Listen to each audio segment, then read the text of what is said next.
Tebowing. Why? I thought this was part of my audition.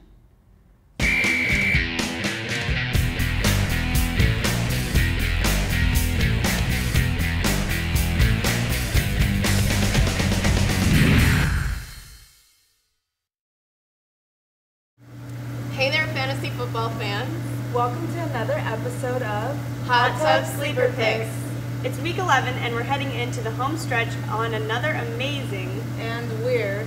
and weird fantasy football season. So let's see how we did last week.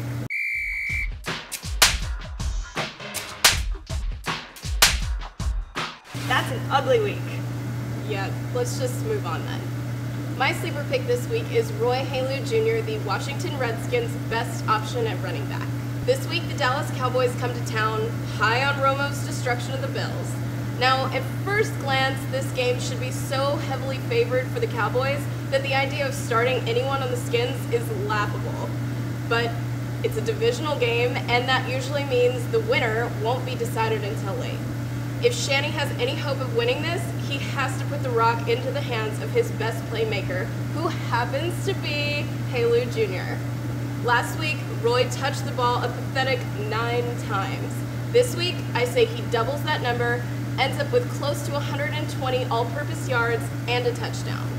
But the Redskins will still lose. Before my pick, let's head over to this week's injury nurse, Ashley. This week's injury report is going to focus on the Cincinnati secondary. Now that they've lost Leon Hall for the season, I expect everyone they face to go deep early and often. This should start with Baltimore on Sunday, chiefly benefiting Torrey Smith. Flacco is due to connect with him. Another injury worth mentioning is LaDainian Tomlinson's bum knee. The Jets play Thursday night, so it's a no-brainer that they'll be without him.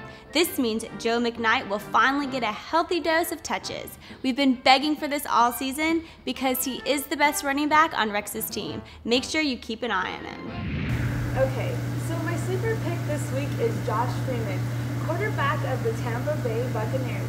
Before the season began, every expert in the world was expecting, including us, Freeman to be a top 10 quarterback for your fantasy team. Well, to say the season has gone as planned is the cliche of 2011. Freeman and the Bucs are 4-5 and sitting in the bottom half of their division. Watching them, it seems two things have happened. One, they think Blount is a top-tier running back, and two, they bought into the idea that they are a second-half team. Well, both are false, and with the trip to Green Bay this week, it's time for Freeman to step up or the season is lost. I'm not going to say Tampa has a chance to win this, but I do expect Josh, after being benched, to take charge from the get-go. He has the tools to rip the pack slowly deep for almost 300 yards and 3 touchdowns. Expect it. I hope you're right. Now let's head over to the bedroom before my pick. Hey guys and girls, and welcome back to Stardom Sid'em Slumber Party. Okay, so last week we did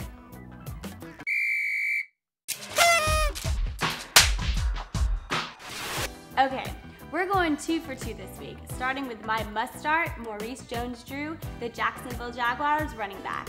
MJD has been a bit of a disappointment this season, but he gets to face a similarly disappointing Cleveland defense on the road.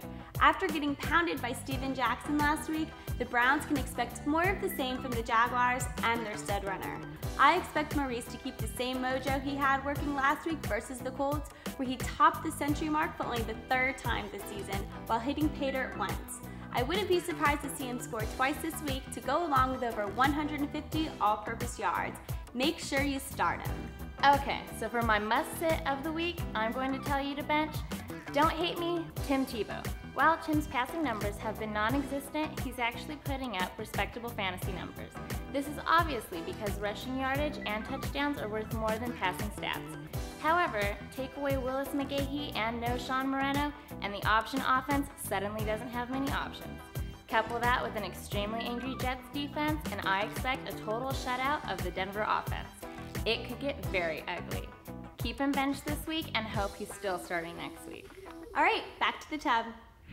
Thanks, Ashley and Barb.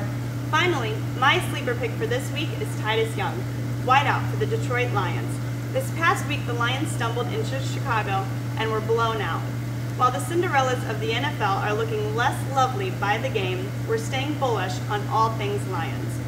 Everyone can see their running game is non-existent, so expect more games where Stafford throws 50-plus times. Megatron can't catch them all, and I've never been a big Burleson fan, so I'm grabbing Young. The Boise State rookie has all the tools to be a stud and just keeps getting better each week.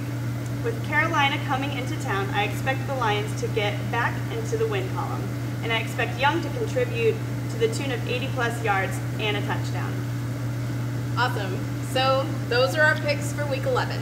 Make sure you like this video. It's the easiest way to show you care. And if you have a few seconds, leave us a comment. Each week we pick the nicest, most flattering one, and they'll win a bit of Hot Tub Sleeper Pick swag. Congratulations to Cowboy Roper 500. That was such a sweet comment. Thanks. We'll see you all next week. Bye. Hey guys, thanks for sticking around. This week, you've got to find room on your roster for John Skelton, the current and future quarterback for the Arizona Cardinals.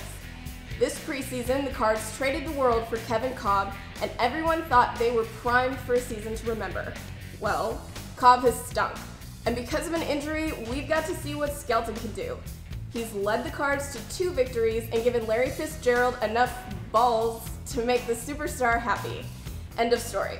Unless Kolb comes back a beast, Skelton will be handed the reins again before season's end and for all of 2012. Stash him.